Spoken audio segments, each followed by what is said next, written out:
buy the illusion Carry on with of this. what they think reality is, We're and having a therefore make discussion. Carry on with this. disillusionment decisions. So this is why I'm So saying individual choice is definitely not an illusion. it can be.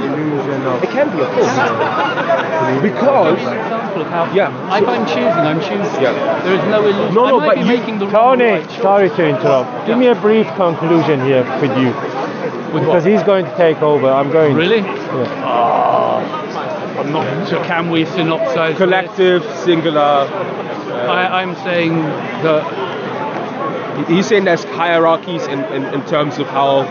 I'm saying the individual is the primary The building primary block movement. of reality in Yeah. the eyes of God. Okay? Yeah. I'm saying that, not the collective. Okay? God is judging individual choices, and choices are made by individuals, not by collectives. You can look at a group, you can look at a collective vote and go, for example, Britain just voted in a Labour government, but there is no thing called Britain that actually made a choice. That's just you. That's just you computing the effect of 30 million people making individual choices. Chronologically, ontologically, in reality, what happened was 30 million people made individual choices, and they marked it down on bits of paper. And then I looked at it and went, "Oh, Britain has chosen." But I don't need. Britain has no agency. Britain is a construct.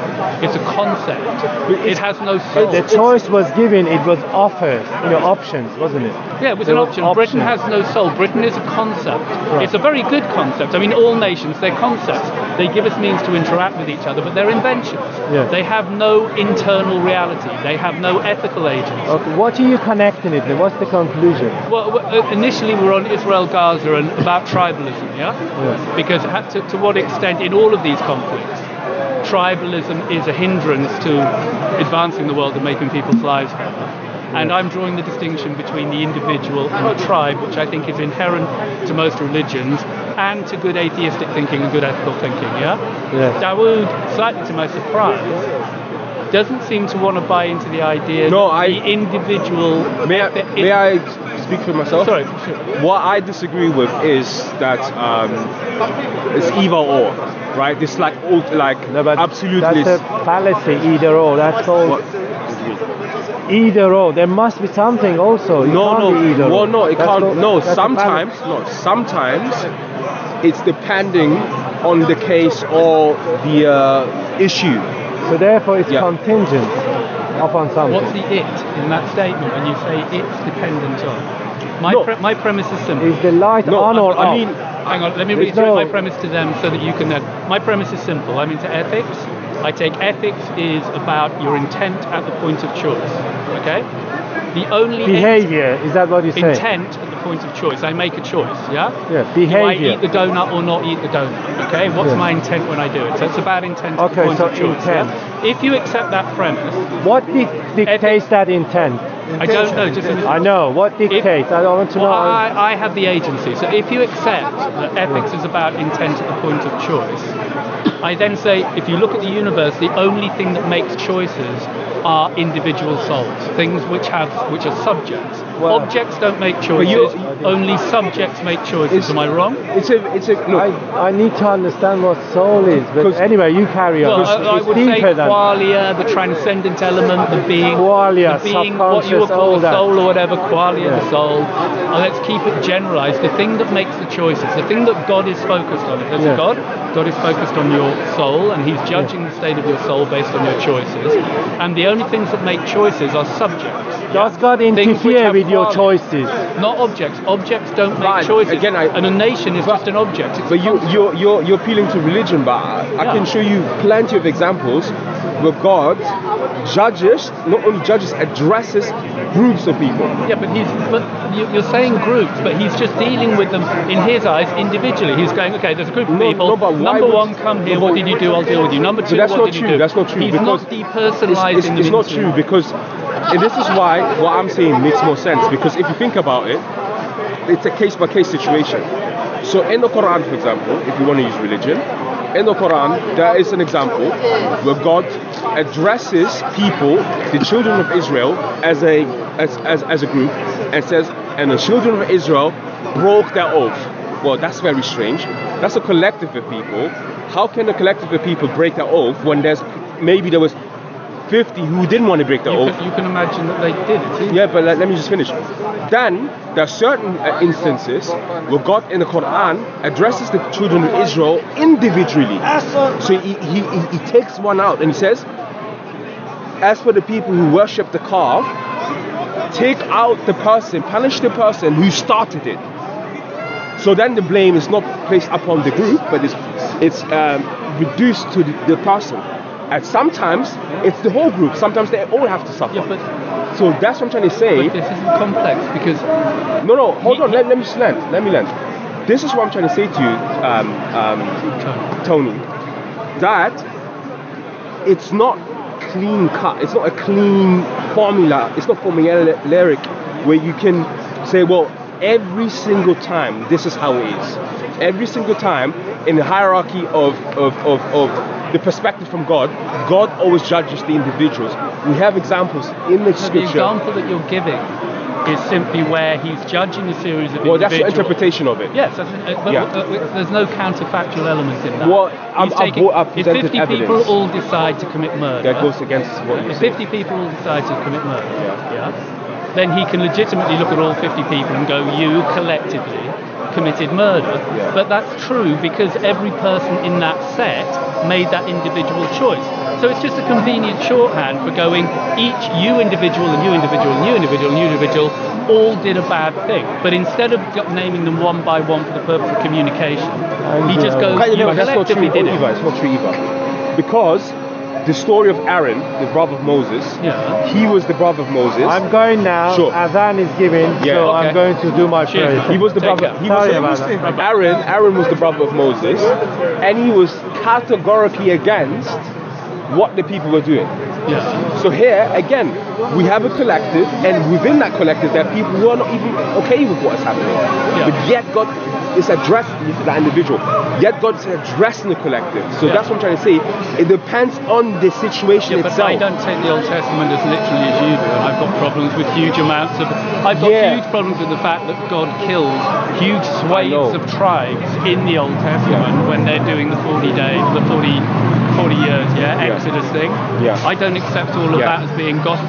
I was just presenting you that in religion you have both. If you want to take those literalist thing that you really think, well then God's ethics are all over the place. That's why I'd reject it, because God is no longer embracing the individual covenant with the individual, which goes, you can save your soul if you individually make the right choices. He's now going, even if you individually make the right choices, because you're affiliated with other people who made bad choices, you're going to pay the price of their choices. I don't believe that's the ethic which is being communicated. No, but that's what I was trying to say to you, is that the post-structuralist position that you're taking is a position that it's not an ancient position, okay? It's a position that comes to play. It's a virtue ethicist position, which is a very old position. No, I'm saying post-structuralist. You literally have a post-structuralist. Well, hang on. You're saying that because what I'm saying at the moment happens to align with what they said in the Frankfurt School, that doesn't mean it originated from the Frankfurt School. I'm arguing from a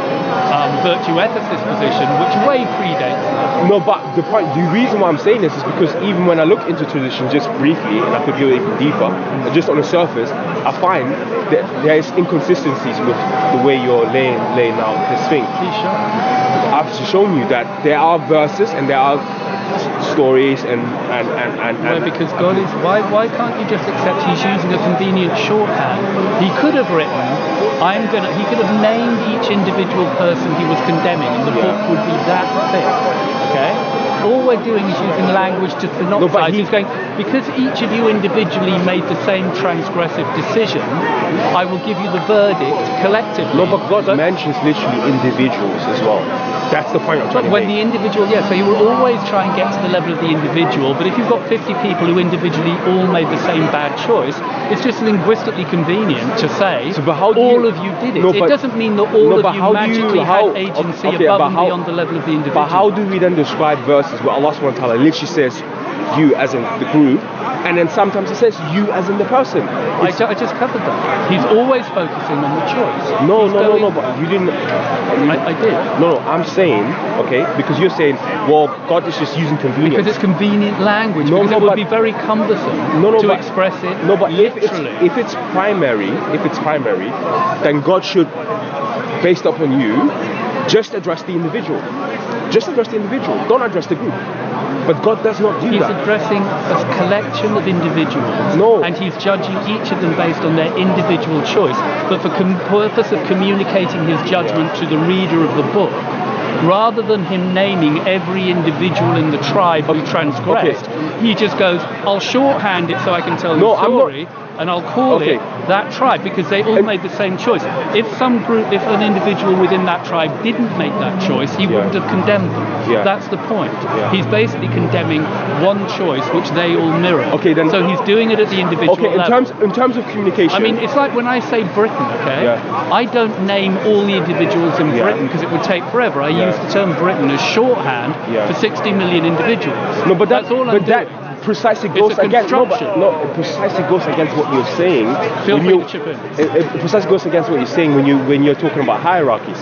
For example, would you say if there's a God, right, and he communicates to us, or if, say, for example, I'm having a conversation with a group, and then I'm having a conversation with an individual, which conversation is going to be more intimate? You're making a false dichotomy between a group and an individual. A group is simply just answer the question. Just answer the question. I am. You're making a false dichotomy. No, you're not answering the question. If I am having a conversation with the individual, and then having a conversation with the group, which conversation do you think will be? That's a false dichotomy. You've created an or. There is no group. The group is a concept. We are talking about dichotomies because you're talking primary and secondary. So there is already a dichotomy. I'm saying if you want to employ the idea of a can group, you just engage? Just try to engage. If there's a group, if there's a person, because you're making these distinctions, you can't dance around it. You've made the distinction the moment you say, well, primary is the individual, secondary is the person. Yeah, but that's a distinction. I'm making that distinction because I'm saying they're completely different categories of things. The group is a construction. It's just a concept. It's just a concept. No, but how do you qualify that? You can't just, how do you qualify Because it has no inner world. It has no internal agency. Of course there's an inner world in the exchange. No. For example, I don't think we're going to make headway. Yes, we will. Yes, we're not. There's a French philosopher. We're not. Is it Lacan? Do you think that bike has an internal world? Lacan. He says the idea of the face, right? The face. And he says that.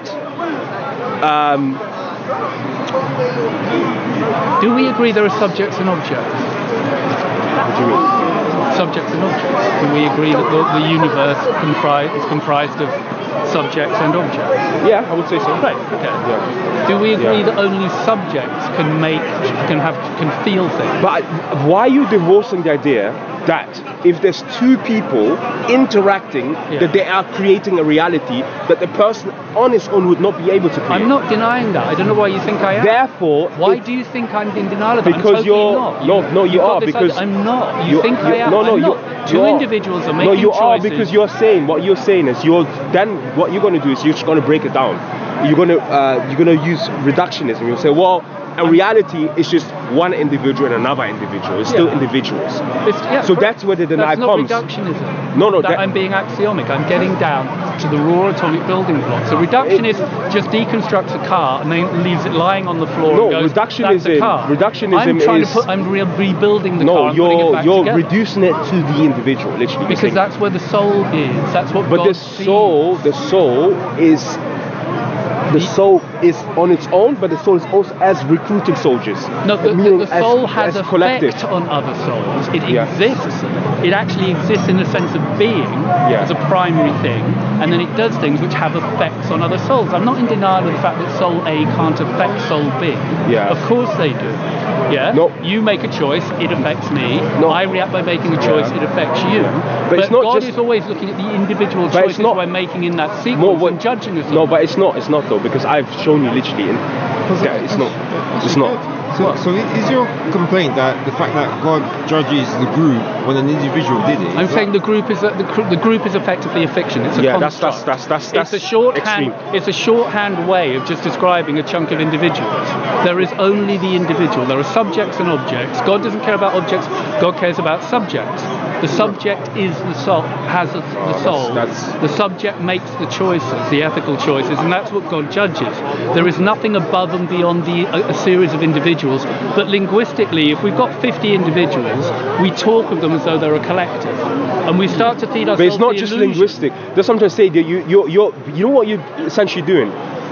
You're disregarding sociology, you're disregarding anthropology, you're disregarding all these sciences that are interested in the what's it called, reality of how groups function versus individuals functioning, by saying, well, reality, it's not a group because the group does not exist.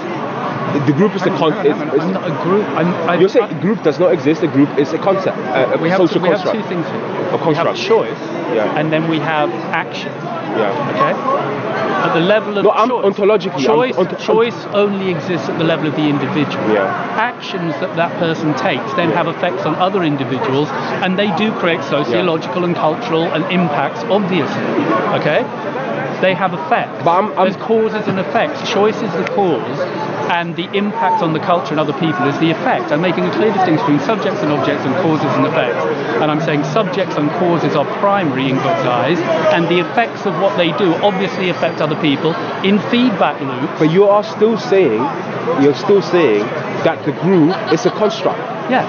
Meaning it is in reality it does not exist. It's a construct with respect to choice. It doesn't have any more choice than the number of people in it. Okay. I am talking about. You seem to think there's more choice in a group Not than more. there is in. Right. Well, how is the difference? Not more. I've I'm got saying 50 people. it depends. They're making 50. It depends. They're making 50 different choices. I have 50 choice worth of weight in that group. Yeah. Just because I now think, well, I have 50 individuals making choices, and if you could weigh their choices, each of them weighs one unit, right? Yeah. If I now think of them instead as being a group, which is just another way of framing them, the amount of weight of choice is exactly the same. There is no difference, yeah?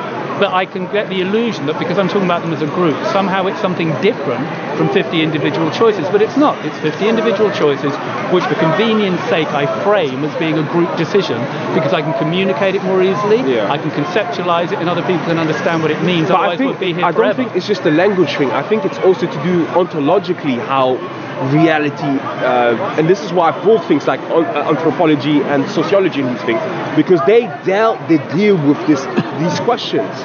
These questions still exist, and the group does exist. The group has this function. I'm not saying the group doesn't exist. No, you're saying it's an arena of cause and effect, yes, but not an arena of choice. Choice does not occur except at the level of the individual. That's what I'm trying to say. Causes and effects happen within the groups, for sure. I'm not denying. I will study causes and effects within groups because they happen. Because causes and effects are about objects. Okay? And you exist as an object as well as a subject, and so do I. Chains of cause and effect exist between us as objects. But as subjects, we have choices, and that's unique to us. That doesn't happen to objects, okay? So we're studying both. As subjects, we have choices. They affect objects, and we study those causes and effects. I'm still saying that within the group there is a marriage that can lead to particular choices together. Yes, it can happen. I'm agreeing there's a marriage, but it's a marriage between subject and object.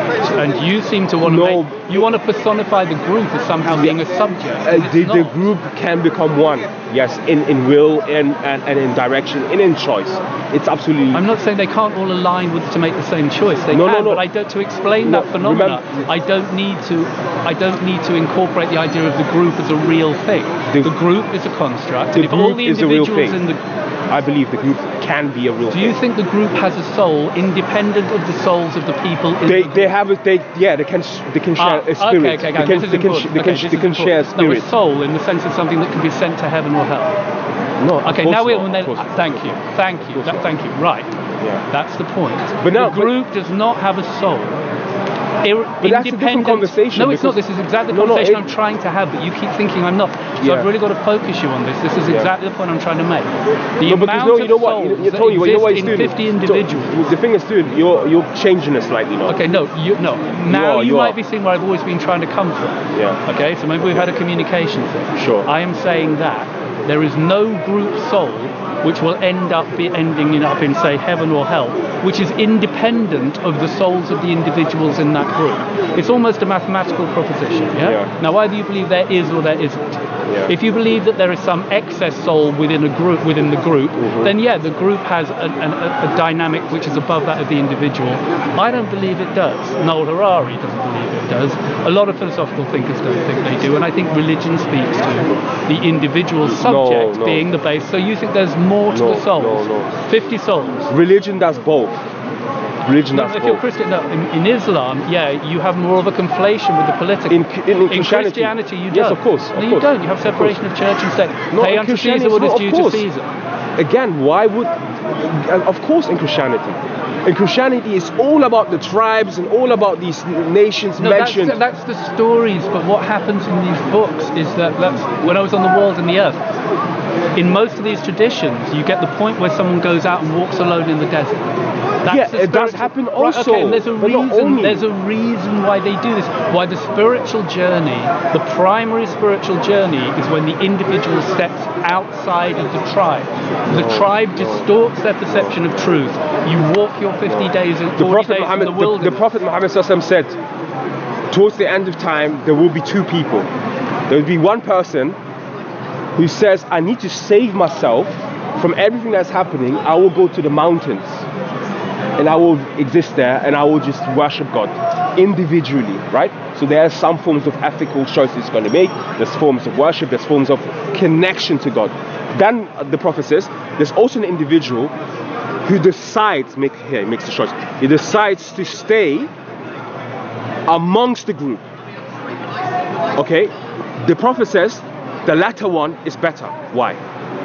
Because the latter one may be a fundamental difference then between the latter one Islam is better. And some other religions. The latter one is better. Why? Because the latter one has decided to be part of an ecosystem where he could accrue harm, where there's possibilities of doing much more good than he could when he would be by himself. So I guess this is kind of like maybe where our differences come from. I would argue if you look at other than Buddhism, Buddhism, I think Buddhism really just... I'm going with Buddhism and Christianity and the Aborigines. Hold it, wait, in their tradition, the tradition is the individual leaves the group, they go out and they are alone for a while. That's when they get their more enlightenment moments. That's when they see reality most clearly. When it's undistorted by the culture, because the culture will distort your view of reality.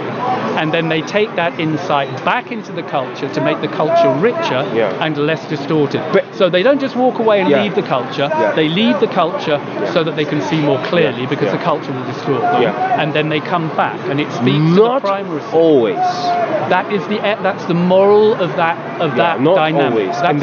That's the moral of when these people do it. Okay. No, but that's why you go walkabout. If you're an Aborigine, you go walkabout. That's why people. I know, but it's meditate alone. Sure, like rite of passages. I agree, but all I'm saying to you is that you cannot present this as if this is what's it called? Gospels. And this is what I'm pleading. I'm pleading to reality. Once you start to look at things holistically, you will understand, there is a pattern, which you just described, where God lures the individuals into the wilderness in order to reform him. But then sometimes there's stories like Lot. Lot is in Sodom and Gomorrah. I'm not as beholden to these books as you are. Yeah. Okay. No, but no. I don't go, well, if it says it in a particular holy book, it must automatically be sacrosanct. I don't look at it that way. I'm a structuralist. I look for the common denominators and the themes, okay? Yeah. I see themes in Islam and Christianity and Judaism and Buddhism, which all speak to what I'm saying. Yeah. But I don't feel like, well, if it says X in that book, I have to go with it, because clearly the God of the Old Testament does some despicable nonsense. Yeah. So I'm sorry if it says it in the book, but I'm not going there. Fair enough, but I'm just offering rebuttal from the sources that you're relying some of your arguments. I'm just saying, well, if you look at holistically at the sources and religion and traditions, you will find both things that occur. And the reason why I think this is so important is because again, it goes back to reality. How does reality function? Reality is an enigma. We don't really actually understand how certain... Reality for me is inquiry. Okay, the subject. That's where reality is. Objects are dead. They have no soul, they have no meaning, they have no purpose. Okay? Yeah. They're just objects. Okay? Well, Subjects have meaning and purpose and ethics. You're a subject. I'm a subject. We happen to also exist as physical objects, but you have value in the eyes of God and you have value in my eyes because you are a subject. This is where things are felt. Yeah. This is where all things of any meaning whatsoever occur. There is no meaning in a world of pure objects. If there were only objects in the universe, it would be a completely meaningless universe. Yeah? I'll say it's true, etc., etc. That's what I'm saying. It's true, etc., etc. There's other. Besides that, there's other things as well that you know what we may have to contribute towards. Whoever may have seen this can draw their conclusions on. I'm surprised that. Why is that surprising? I've literally given you insight to my worldview. Why, and I've tried to justify. It's surprising that you think I've justified that them. 50 individuals making choices. There is and somehow, if you're saying a group makes a choice and that isn't just 50 individuals, the sum effect of 50 individuals, then you're saying that there is some aspect of a group which makes a choice which is not part of those 50. Right, so there's now a new thing. And if does that choice then go to heaven or hell? I mean, what God is so collectives are producing new kind of meta souls. So which also get sent to heaven and hell because what? So there's two things. There's one, there might be individuals within that group who didn't actually want to do it but still get punished. But they shouldn't. I don't buy those stories. No, but they get punished in this world, meaning.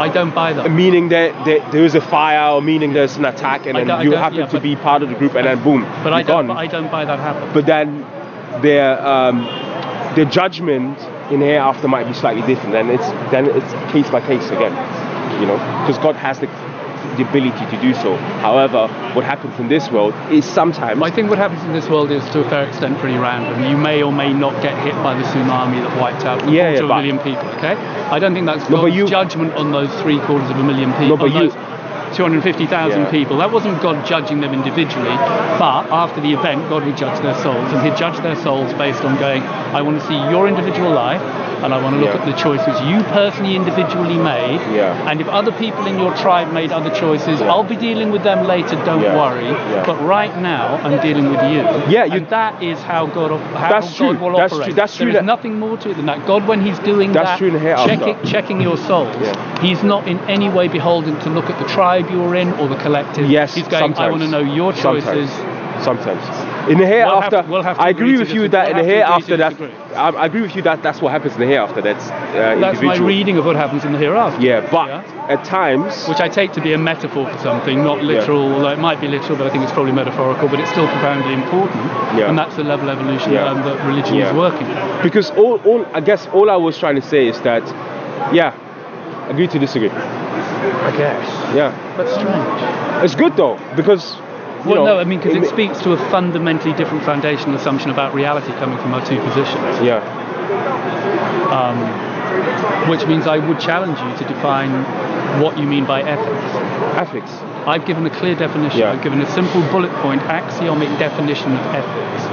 It's about intent at the point of choice, and that can only be embodied by an individual. Okay? It cannot be embodied by a collective. That's my definition of ethics. I'm starting with foundational definitions and building up. I've given a foundational definition. Do you want to give a definition of ethics which differs from that? So, Amalat, I would say from the Islamic perspective, there's this axiom, and it says, not axiom, but there's this saying, it says,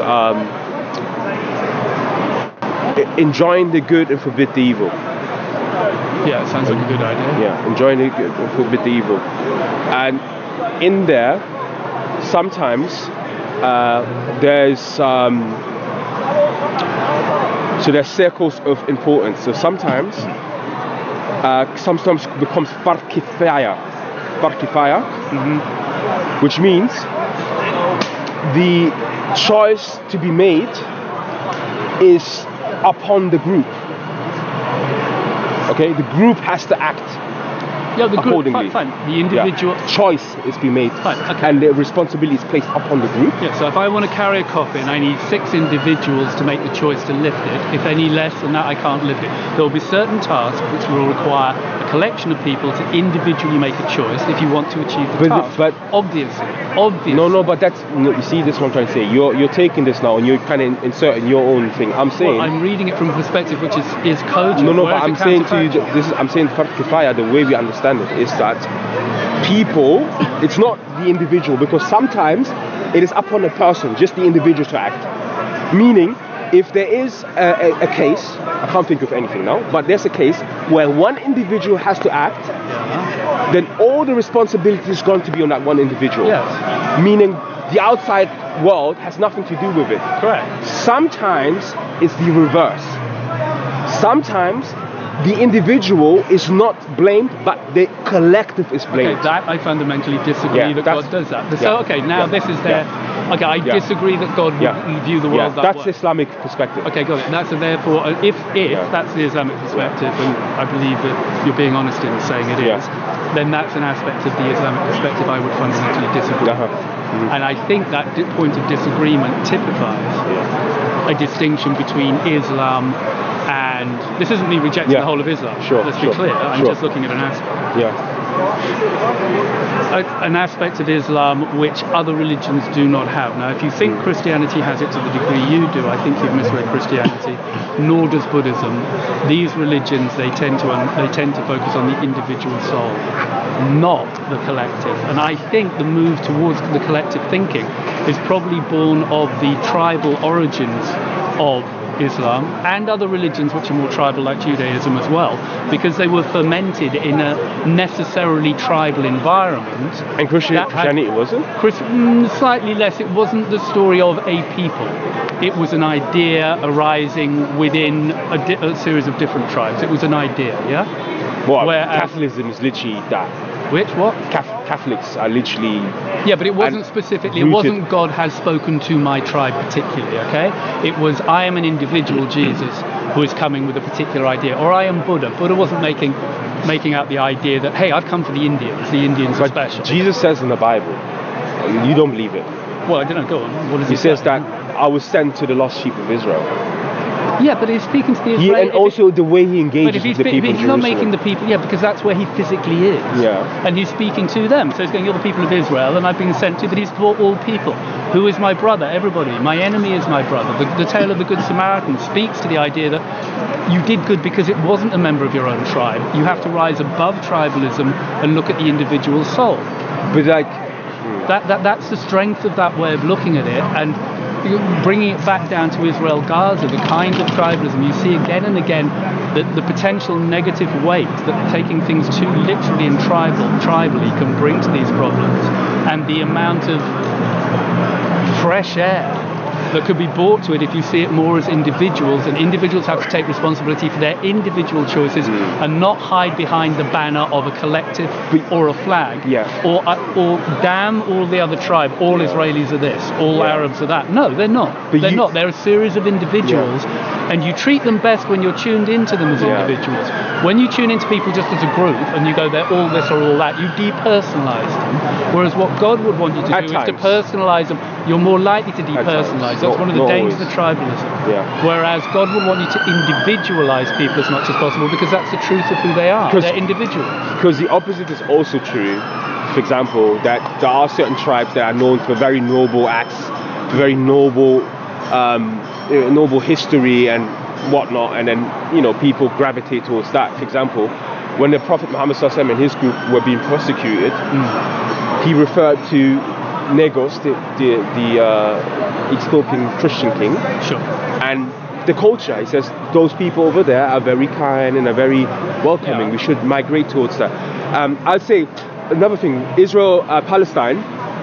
On a surface level, it is true that tribalism is instrumentalized by particular forces to. But I wouldn't. It's a negative effect. Yeah, they're Okay, we can agree on that. They're instrumentalizing. And I'm trying to give a tool the for idea. deconstructing that and saying it's because it's low resolution thinking. Yeah. When you're thinking in Yeah. terms of collectives, it's low resolution thinking. It's useful low resolution thinking. Yeah. It's got its place. Yeah. Yeah. To make that, it deals with generalizations. And generalizations Yeah. are very useful tools, but the danger of a generalization is you can come to think it's a real thing in itself, but it's not. It's precisely that. A generalization, which is an aggregate of a series of individual things. High resolution thinking looks to the individual. Yeah. And that's the level at which I believe God is looking at things as well, at the level of the individual, which is where the subject is. There is no subject in the collective, in a nation, apart from the individuals in that nation. For example, before 1948 and say 100 years prior to that, Jews and Muslims and Samaritans and all lived in Jerusalem perfectly fine. There was no issue about who you were and what you believed in. I hear that may be the case. Right? I'm not saying it was. No, I hope it was. I'm not. Yeah, I'm not saying it was heaven on earth, but let's hope it was. There's literally, I've seen footage of like Jerusalem in the 1920s or something like that, or 1914, and you see like groups of people like just exist, and people at the wall, some people at the mosque, right? And we have examples of this where coexistence happens in history, right? So here, and then at one point it becomes unbearable to be with each other. For example, the Shia and Sunni divide also is not something that has always existed to the extremity that we see today. Sure. Right? And this is why I don't have the answers, Tony. And I think you're an extremely intelligent person, and I love the fact that you think for yourself, individually, subjectively. I'm honoured to have this conversation with you. Well, thank you. We've always had good, and I consider you a friend, and we get on. Sure. And you're the guy who kind of brought me into this place. Thank you. Actually, you'd invite me on camera. Yeah. And we had some good discussions with other people, and I thank you. I appreciate that. But yeah, I just think, like, even the thing with tribalism, it's used as a tool when there are other. I totally accept it as a tool. I'm saying it is a tool. A tool is a construct. It's a construct, Very useful construct. It's a really important tool for mapping chains of cause and effect, as long as you understand it hasn't got primacy. What has primacy is individual reality. So sometimes tools can be pre-existent, but they are then recontextualized or repurposed as well. So you can use a hammer to knocking a nail or smash someone's skull in. Right, but that's the point, is that the hammer is a tool, but God will judge you on the choice you made as to how to use it. It's not a moral thing in itself. I agree with you. An object. I absolutely agree with you. Right. I'm just saying etc. I agree with you. If every Palestinian had to look at every Israeli as an individual and got to know them as an individual, if they all got to know each other as individuals, are you in any doubt that they would have a more harmonious relationship than the current framing, which is of inevitably the convenient framing of you're Israeli, you're Palestinian, The truth of reality, which is what God wants us to see, is seen best when we move towards the individual. Individually talking to each other without all the myths and propaganda and history, without that, then I believe, but so that's what I'm trying to head towards, and it's very consistent with the ethic I'm describing. Is always focus on the individual, but moving around in the real world requires that you aggregate people as collectives, but these are heuristics. As a generalization, men are stronger than women. Yes, it's a very useful tool, it's a concept, and it's a highly functional concept, but if I want to know the reality in any individual situation, I have to look at the individual man and the individual woman. And the danger of the tribe is that it's just a heuristic which thinks all men are stronger than women. No, they're not. It's just not true. It's not that it's not a useful heuristic. It is, but use it as the tool it is. Don't believe it's a thing more than a tool or a construct. Are we going to wind it up? I need to pray. You need to pray. That's been another one, which I appreciate. It's lovely to see you. Thank you. I hope I didn't upset you. Sorry, no, I'm very tired. I've been very tired of it. And because I know you're such a good-hearted guy, I'm surprised at the resistance to what I thought were ideas which would ring with good-heartedness. But remember, and I it agreed seems they with don't you. impact with you that way. And I'm No, but I agreed with you. I'm just adding more stuff to it. Okay. I agree with you. Yeah, I'm just adding more stuff. That's all it is. Actually, you know what? I'll go and pray with you. Yeah, Okay? come on, I'll go and pray with you. I'm a universalist, so I'll go and pray with you. Okay, so hold on, but you thanks, sir. Thank All you. right. Yeah.